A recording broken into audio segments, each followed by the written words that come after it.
Good evening, everybody. In high school football playoff action, it's Milan and Princeton. Princeton and White, Colton Hartley and Brant Faulkner play a little pitch and catch. It's now 4th and 1 at the goal line. Hartley gives the visitors the early lead in the ball game. Milan's defense put the Wildcats on the scoreboard. Jordan Eddy picks up the bouncing ball and scores. Momentum, Milan.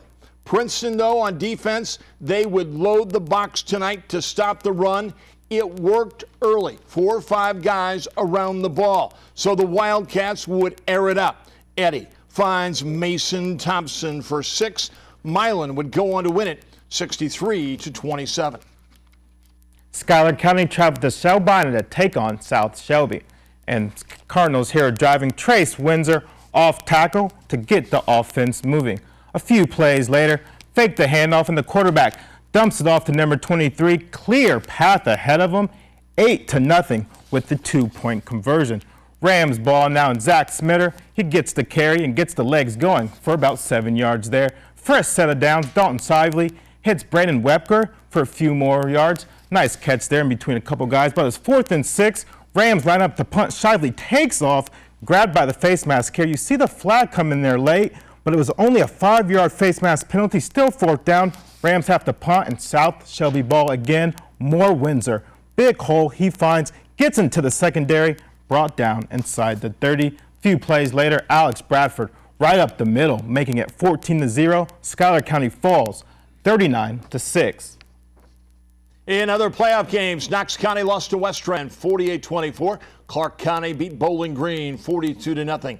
In volleyball playoff action, Eddyville-Blacksburg lost to Dyke New Hartford 3-0, and Holy Trinity swept Winfield Mount Union. Now let's turn our attention to college football.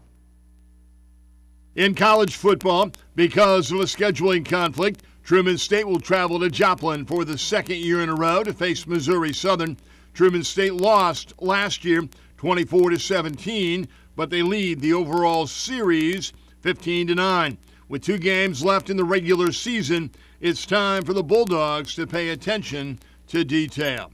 You know, we've got to value the football a little bit better than we have the last 2 weeks. We've got to take the football away from teams a little better. We've got to get back to minimizing the damage versus the run. Kirksville's Andrew Gordon will run in the state cross-country meet Saturday. His goal, finish in the top 5. And there's only one way to do that. I'm just going to try to leave everything on the course, and that way I have nothing to regret after I get done with that race. So I'm going to be absolutely dead after I run that race. Indian Hills starts its season Friday as they host Carl Sandburg at 7. Expectations are high, but that's to be expected. I think our goals are very high. We always want to try to win a national championship here in Indian Hills. That's been the history of it. And like you said, we had a good year last year. We have good guys returning, so I think we have a good foundation for where we want to end up at the end. Basketball practice is underway for the Ottumwa girls. Last year, the Bulldogs made a giant leap as they won 14 out of their last 18 games, and they won a game in the playoffs before losing to Dowling. This year's squad looks to continue that success, and it starts with their play without the ball. But a lot of our practices will be focused on, defense is our number one thing. We probably spend 60 to 70% of our practices on defense, and then after that, we're going to work on moving the ball and running motion offense.